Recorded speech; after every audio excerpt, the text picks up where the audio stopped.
So here we have the BMW 420D convertible automatic on a 15 plate. I'm going to start off by showing you around the outside of the car, and then we'll hop in and run through some controls on the inside. From the outside though, you can see it's a two-door car with alloy wheels. Let's start off inside the boot and then work our way around the rest of the car from there. As we approach the back of the car, you can see we have reversing sensors. The roof is currently folded away, as you will have noticed already. So that is the amount of boot space you have with the roof folded away. I will show you what it's like with the roof folded up now. As you can see, you get loads of additional space with the roof up. This just needs to be pulled down into place when you want to lower the roof again, as the roof goes into this section just above. Okay, so we're just going to work our way back round to the front of the car, and then we'll hop in and run through some controls on the inside. But now that we've done a full circle of it, you can see it's in excellent condition the whole way round. Just briefly before we climb in, I think it's while we're seeing the interior from this exterior point of view. You get red leather seats, as you can see. There's plenty to run through on the dashboard, so let's hop in and we'll do that right now. Okay, now that we're inside the car, we're going to start with the dials. On the left-hand side, we have the fuel gauge, followed by the speedometer, the rev counter, and the coolant temperature gauge. In the middle, you can see the total miles of the car. They are 67,663. The information displayed above that can be changed by using controls on the end of the indicator stalk for various bits of trip computer and fuel economy information. Just going to back out to the steering wheel. Starting on the left-hand side, we have cruise control, speed limiter, the minus pedal so that you can change down a gear manually should you wish to. You can also change up a gear from over here. We have stereo and phone controls on the right hand side. Over in the centre we have BMW's professional nav, so this extra wide screen, which of course includes satellite navigation. As you can see, a nice clear colour display.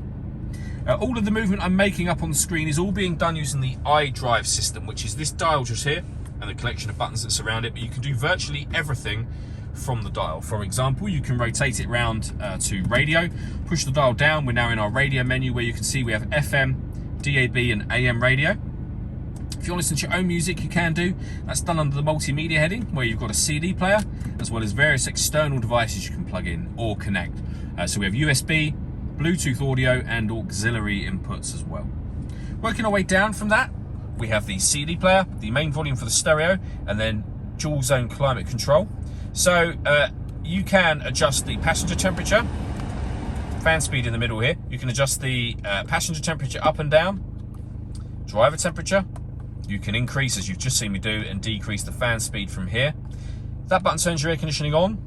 Same button again will turn it off, or hit auto. The car will now maintain the temperatures you've asked for by taking full control of the fan speed for you. Press the auto button to turn that off and override it. This car's got a heated driver's seat with 3 different heat settings. Heated passenger seat, again, 3 different heat settings. Below that, we have some storage. We have the gear lever for the fully automatic gearbox. We can turn off the traction control. We can turn the parking sensors on and off. This button changes the driving setup of the car, so you can put the vehicle into sport mode. You've also got Sport Plus as well.